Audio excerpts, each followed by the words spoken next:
नमस्कार मित्रांनो, मी प्रीती भाग्यवंत. तुम्हा सर्वांचं माझ्या मराठी कथा या चॅनलमध्ये स्वागत आहे. आज मी तुमच्यासाठी घेऊन आले 38वा भाग, अतिशय खास आणि इमोशनल. तर मित्रांनो, प्रेक्षकांनो आणि तुमच्यासमोर येणार आहेत असे वेगवेगळे खुलासे जे या भागामध्ये तुम्हाला दिसतीलच. तर मित्रांनो, आर्नव व नव्या या दोघांच्या लग्नाचं गुपित जेव्हा रॉय हाऊसमध्ये सगळ्यांना कळेल तेव्हा सगळ्यांचे रिॲक्शन काय असतील. आणि रणजितने वाढदिवसाला म्हणजे त्यांच्या लग्नाच्या पहिल्या वाढदिवसाला अवनीला असं काय गिफ्ट दिलं असेल, काय सरप्राईज असेल ते, की ज्याला पाहून अवनी थक्क झाली. आणि आपल्या लाडक्या गोलूने असं काय केलं की रॉय हाऊसमध्ये सगळीकडे आनंदाचं वातावरण पसरलं. तर मित्रांनो, ही मी कथा जी बनवली आहे ती मराठीत रूपांतरित करून तुमच्यासमोर सादर करत आहे. ही कथा पूर्णपणे काल्पनिक आणि मनाने लिहिलेली आहे. तर यातला कोणालाही दुःख पोहोचवण्याचा हेतू नाही. चला तर मित्रांनो, वेळ न घालवता सुरू करूया आजच्या कथेला. डॉक्टर समर्थने तन्वीचा लाजेने लाल झालेला चेहरा पाहिला आणि तिच्या कपाळावर किस केलं. तन्वीने आपले डोळे मिटून घेतले. समर्थचे हे छोटे छोटे प्रेमाने वागणे तिला नेहमीच खास असल्याची जाणीव करून द्यायचे. तिने हळूच डोळे उघडून समर्थकडे पाहिले आणि प्रेमळ नजरेने म्हणाली, समर्थ, चला ना, आपण लग्न करून घेऊया. समर्थने तिच्याकडे पाहिलं. ती खूप आशेने त्याच्याकडे बघत होती. त्यांनी प्रेमाने तिचा चेहरा हातात धरला आणि म्हणले, मी कुठेही पळून जात नाहीये ग. फक्त 1 वर्षाचीच तर गोष्ट आहे. त्यानंतर मी स्वतःहून तुझ्यापासून दूर राहू शकणार नाही. तन्वीने त्याच्याकडे पाहिलं तेव्हा समर्थ पुढे म्हणाले, जेव्हा इतकी वाट पाहिली आहे तर अजून काही महिने सोस, मी तुझं शिक्षण पूर्ण होण्याची वाट पाहीन. ठीक आहे. तन्वी त्याच्या छातीशी विसावली. समर्थने तिला स्वतः जवळ ओढले आणि खोडकरपणे विचारले, तर मग मी स्वित्झर्लंड फायनल समजू? तन्वीने त्याच्याकडे रागाने पाहिले आणि त्याच्या पाठीवर एक धपाटा घालत म्हणाली, मुळीच नाही. पॅरिस म्हणजे पॅरिस. हे बोलून ती त्याच्याकडे पाहत तिथून निघून गेली आणि समर्थ मात्र तिच्याकडे बघून फक्त हसत राहिला. रणजितची खोली. सकाळची वेळ. अवनीला जाग आली आणि तिने आळस देत उठताना बाजूला पाहिले, पण तिथे कोणीच नव्हते. तितक्यात तिची नजर खोलीवर गेली. सगळीकडे लाल रंगाचे फुगे फुगलेले होते. तिथे समोर असलेल्या आरशावर पाहिले, ज्यावर लाल रंगाच्या लिपस्टिकने लिहिलेले होते, हॅपी फर्स्ट वेडिंग ॲनिव्हर्सरी माय लव्ह. हे पाहताच अवनीच्या ओठावर एक सुंदर हसू उमटले. ते बेडवरून उठली आणि खोलीत रणजितला शोधू लागली, पण तो वॉशरूममध्ये नव्हता आणि बाल्कनीतही नव्हता. तेवढ्यात खोलीचा दरवाजा उघडला आणि रणजित आत आला. त्याला पाहताच अवनीच्या डोळ्यात एक चमक आली आणि ती थेट जाऊन त्याच्या गळ्यात पडली. रणजितने हसून तिला आपल्या छातीशी कवटाळले आणि प्रेमाने तिच्या केसावर किस करत म्हटले, लग्नाच्या पहिल्या वाढदिवस मुबारक असो. अवनी हसली आणि त्याची हनुवटी आपल्या छातीशी टेकून त्याच्याकडे पाहत म्हणाली, तुम्हालाही. रणजित गालातल्या गालात हसला आणि पुन्हा एकदा तिच्या कपाळावर किस केले. अवनी म्हणाली, हे सगळं तुम्ही कधी केलं? रणजितने तिला कडेवर उचललं आणि बेडवर बसवत म्हणाला, तू फक्त आंबे खा. कोया त्या मोजत बसू नकोस. अजून सरप्राईज बाकी आहे. त्याचं बोलणं ऐकून अवनी उत्साहात विचारू लागली, अजून काय आहे? त्याच्यावर रणजितने प्रेमाने तिच्या नाकावर बोट टेकवत म्हटले, ते सरप्राईज आहे माझ्या वेडे. थोडी वाट बघ, सगळं समजेल. आकाशची खोली. आकाश कधीचा उठला होता, किंवा असं म्हणा की आरूच्या कृपेने तो झोपलाच नव्हता. आराध्याला त्रास होऊ नये म्हणून तो स्वतःच रात्रभर तिला घेऊन जागा होता. त्याने आरूकडे पाहिले, जी अजूनही मोठ्या डोळ्यांनी त्याच्याकडे बघत हळूहळू हसत होती. आकाशने तिला बघून गालातले गालात म्हटले, दादा खरं सांगत होते, ही त्याचं व्याजासकट माझ्याकडून बदला घेणार. सोजा बच्चा, आता तर दिवस पण उजाडलाय, आता तरी झोप. हे बोलून त्याने तिचे कपाळ चुंबले. त्याच्या आवाजामुळे आराध्याची झोप उघडली. तिने आपल्या शेजारी पाहिले तर गोलू तिला घट्ट मिठी मारून आरामात झोपला होता.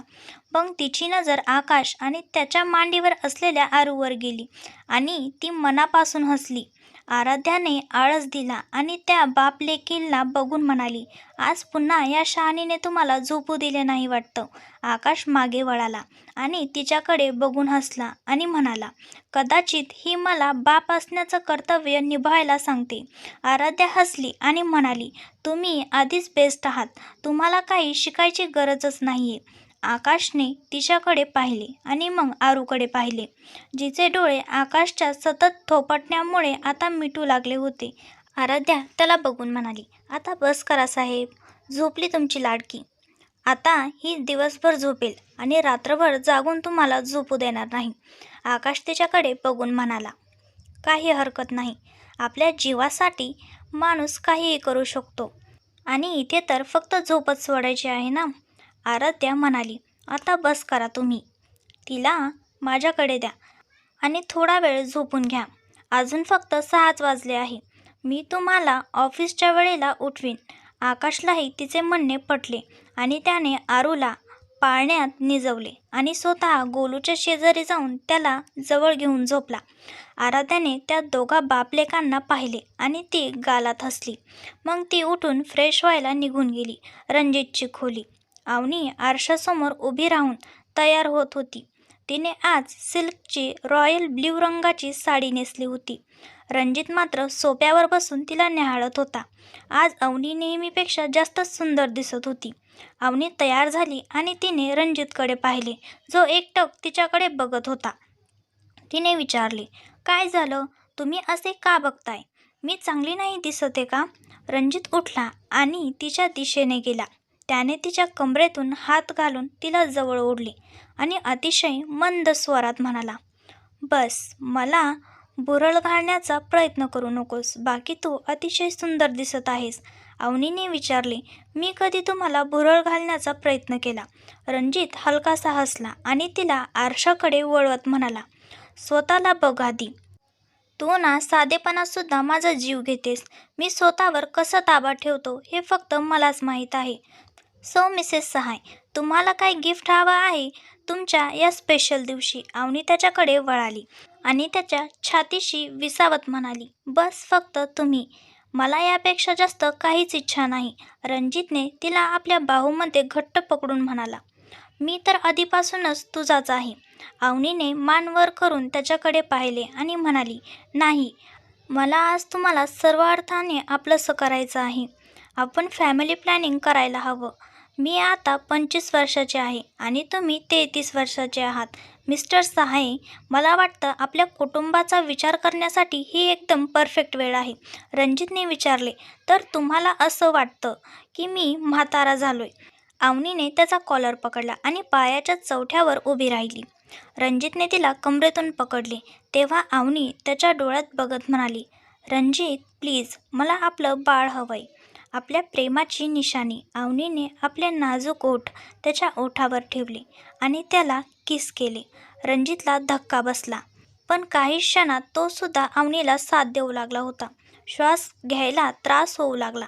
तेव्हा ते दोघे वेगळे झाले. रणजितने तिचे कपाळाला आपले कपाळ लावून म्हणाला, मला सुद्धा वाटतं की आपण फॅमिली प्लॅनिंग करावा, पण अवनी, भीती वाटते मला. माझ्या नशिबावर विश्वास नाहीये. तू माझ्या आयुष्यातील सर्वात सुंदर भाग आहेस, ज्याला मला कधीच गमवायचं नाहीये. बाळाच्या येण्याने मी माझी ही बच्ची गमावून बसू नये याची मला भीती वाटते. अवनी हलकीशी हसली आणि त्याचा चेहरा हातात धरून म्हणाली, काहीही चुकीचं होणार नाही. आपण सोबत आहोत तर सगळं काही चांगलं आणि योग्यच होईल. थोड्या वेळाने सर्वजण हॉलमध्ये जमा झाले. तेवढ्यात हॉलचे सर्व दिवे बंद झाले. कोणाच्या तरी पावलांचा आवाज आला. लाईट्स ऑन झाले तेव्हा समोर आर्नव उभा होता. अवनीने जेव्हा त्याला पाहिले तेव्हा तिला धक्काच बसला. ती हळूच त्याच्या दिशेने वाढली. आर्नवने पुढे होऊन तिला आपल्या छातीशी कवटाळले. अवनी रडू लागली. आर्नवने तिला सावरले आणि म्हणाला, रडू नकोस वेडे, मी आलोय ना परत. आर्नवने रणजितकडे जाऊन त्याला मिठी मारली आणि म्हणाला, थँक्यू रणजित. रणजितने हळू आवाजात म्हटले, बाकी सगळं ठीक आहे, जरा मागे पण बघून घे. ज्याला सोबत आणलं आहेस ती अस्वस्थ होते. तिथे एक साधारण 26 वर्षाची सुंदर मुलगी उभी होती. आर्नव तिच्या जवळ गेला आणि तिचा हात धरून म्हणाला, ये इकडे. आर्नव सर्वांकडे बघून म्हणाला, खरं तर मी लग्न केलं आहे आकाशदादा. परिस्थिती अशी झाली की मी सांगू शकलो नाही. मी तिला एकटं सोडू शकत नव्हतो, म्हणूनच आम्ही कोर्ट मॅरेज केलं. अवनीने विचारलं, भाऊ, पण तू कधीच याचा उल्लेख का केला नाहीस? आर्नवने तिच्या डोक्यावर हात फिरवला आणि म्हणाला, आऊ, सांगायचं होतं मला, पण नाही सांगू शकलो. आजसुद्धा फक्त कोणाच्या तरी हिमतीमुळे मी इथे परत येऊ शकलो आहे. अर्णवने त्या मुलीकडे पाहिलं आणि म्हणालं, नव्या, ही अवनी आहे, माझी छोटी बहीण. नव्याने हळूच तिच्याकडे पाहिलं आणि प्रेमाने म्हणाली, हाय. अवनीसुद्धा हसली आणि तिला मिठी मारून म्हणाली, वेलकम वहिनी. तिथे फक्त रिया अशी होती जिला आज खूप वेदना होत होत्या. तिने अर्णवचे सर्व बोलणे ऐकले आणि तिची पुढे येण्याची हिंमतच झाली नाही. ती तिथूनच निघून गेली. अर्णव खोलीत आला आणि त्याच्या पाठोपाठ नव्यासुद्धा आली. त्याने नव्याचा हात पकडला आणि तिला दरवाजाला टेकून धरले. अर्णव तिच्या डोळ्यात बघत म्हणाला, कोणाचाही हेवा वाटून घेण्याची गरज नाहीये. विश्वास ठेव. हात धरला आहे तर मरेपर्यंत सोडणार नाही. मी तिचा हात पकडायला तयार होतो, पण तिने कधीच माझा हात धरला नाही. त्यामुळे आपल्या नात्यात कटुता येऊ असा कोणताही विचार करू नकोस. नव्याने हळू आवाजात म्हटले, 8 महिने लागले आहेत आपल्याला हे नातं बनवायला. मी हे कधीच बिघडू देणार नाही. अर्णव हसला आणि त्याने तिचे कपाळ चुंबले. थोड्या वेळाने सर्वजण जेवायला बसले. आराध्या गोलूला आपल्या हाताने भरवत होती, पण तिने स्वतः काहीच खाल्ले नव्हते. आकाश चिडून म्हणाला, गोलू, माझ्याकडे ये, मी तुला भरवतो. आणि बायको तुला स्वतःकडे सुद्धा थोडं लक्ष देता येत नाही का? पूर्ण दिवस आरू आणि गोलूच्या मागे तू स्वतःला विसरूनच गेली आहेस. आराध्या हळूच म्हणाली, आपल्या मुलाची काळजी घेणे काही चुकीचे तर नाही ना मिस्टर रॉय? आकाशने शांत आवाजात म्हटले, नाही, पण स्वतःची काळजी घेणं ना, हेही चुकीचं आहे. गोलूने हळूच आपले कान पकडून निरागसतेने म्हटले, सॉरी डॅडा, मला माहीत नव्हतं की मम्मा जेवण करत नाहीये. मी आता मोठा मुलगा झालोय. मी माझं जेवण स्वतः करू शकतो. आदिराजने आराध्याकडे पाहिले आणि म्हणाला, बाळा, तुझ्या डिलिव्हरीला आता कुठे 2 महिने झाले आहेत. स्वतःची काळजी घे. नव्याने आराध्याकडे बघून विचारले, आराध्या, मी आरूसोबत खेळू शकते का? आराध्या हसून म्हणाली, नक्कीच नव्या, तसंही आता तू आपल्या कुटुंबाचा हिस्सा आहेस.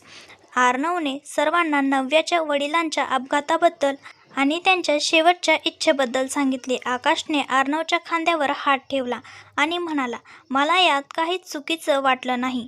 तू तेच केलं जे त्या परिस्थितीनुसार योग्य होतं आणि मी तुझ्या सोबत आहे. आकाश आरूला कडेवर घेऊन दूध पाजत असताना आराध्याला म्हणाला, मला तर तुझ्या त्या भूतकाळावाल्या गोष्टीवर हसू आलं, जसं कोणी घाबरवतं ग 2 महिन्याच्या बच्चीला. आराध्यालाही हसू आवरलं नाही. तितक्यात गोलू आत आला आणि म्हणाला, मम्मा, तुम्ही डॅडींना पाहिलं का? आराध्या म्हणाली, हो, ते नक्कीच तुझ्या श्रेया आंटीच्या खोलीत असतील. गोलू तिथून पळत सुटला. आराध्याच्या मनात काहीतरी विचार आला आणि ती गालातल्या गालात हसली. रणजित अवनीला आपल्या नवीन विल्यावर सहाय हाऊसमध्ये घेऊन आला. तिथे त्याने भिंतीवर लावलेले त्यांचे सुंदर पोस्टर अवनीला दाखवले. अवनीला ते खूप आवडले.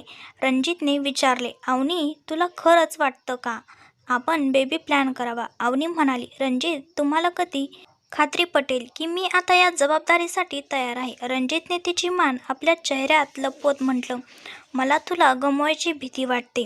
काहीही चुकीचं होणार नाही. आपण सोबत आहोत तर सगळं काही चांगलं होईल. रॉय हाऊसमध्ये आराध्या खोलीत बसून गोलूशी गुपचूप काहीतरी बोलत होती. आकाशला काहीच ऐकू येत नव्हते. आराध्याने गोलूला सर्व समजवले आणि गोलू आनंदाने म्हणाला, हो मम्मा. आराध्याने त्याचे केस घेतले. आकाश म्हणाला, नक्की काय चाललंय तुमच्यात? गोलूने दात दाखवले आणि तिथून पळ काढला. आकाश लॅपटॉप बाजूला ठेवून बेडवर आराध्याच्या शेजारी झोपला. आराध्याने त्याच्या छातीवर डोके ठेवले. आकाशने तिला आपल्या बाहूमध्ये घेतलं आणि तिच्या ओठावर एक डीप किस करत म्हटलं, गुड नाईट बायको. श्रेया आपल्या कपाटात कपडे लावत होती. तेव्हाच आदिराज तिथे आला. आदिराजने श्रेयाला जवळ ओढलं आणि म्हणाला, मी विचार करत होतो की आता आपल्याला लवकरात लवकर लग्न करून घ्यायला हवं. एक मूल होऊ शकणार नाही म्हणून मी तुला कधीच सोडणार नाही. तू जेव्हा म्हणशील तेव्हा मी लग्नासाठी तयार आहे. श्रेया त्याच्या छातीशी विसावून म्हणाली, जेव्हा तुमची इच्छा असेल तेव्हा. गोलू जेव्हा श्रेयाच्या खोलीत आला तेव्हा श्रेया आणि आदिराज एकमेकांच्या मिठीत होते. गोलू जोरात ओरडत आत आला, मोठी मम्मा, आज मला तुमच्याकडे झोपायचं आहे. मोठी मम्मा, मी तुम्हाला मोठी मम्मा म्हणू शकतो ना? तर मित्रांनो, कथेमध्ये आलं आहे एक छोटंसं वळण. कारण अर्णवच्या आयुष्यामध्ये नव्या आली आहे. तर आता रियाचं काय होणार? आणि आपल्या गोलूने जो प्रश्न विचारलाय त्या प्रश्नामुळे अधिराज आणि श्रेयाच्या आयुष्यात कोणतं वादळ येणार हे आपण पाहणारच आहोत, पण ते पुढील भागात. तर मित्रांनो, माझी कथा आणि माझ्या कथेची मांडणी तुम्हाला कशी वाटली हे मला कमेंटमध्ये नक्की कळवा. आणि माझ्या कथा तुम्हाला आवडत असतील तर तुमच्या मित्रमैत्रिणीला शेअर करा, त्यांना सांगा कथा ऐकण्याला, आणि अशाच नवनवीन कथा ऐकण्यासाठी मला सबस्क्राईब करा. चला तर मित्रांनो, मी प्रीती भाग्यवंत तुमची रजा घेते. भेटूया पुढील भागात. धन्यवाद.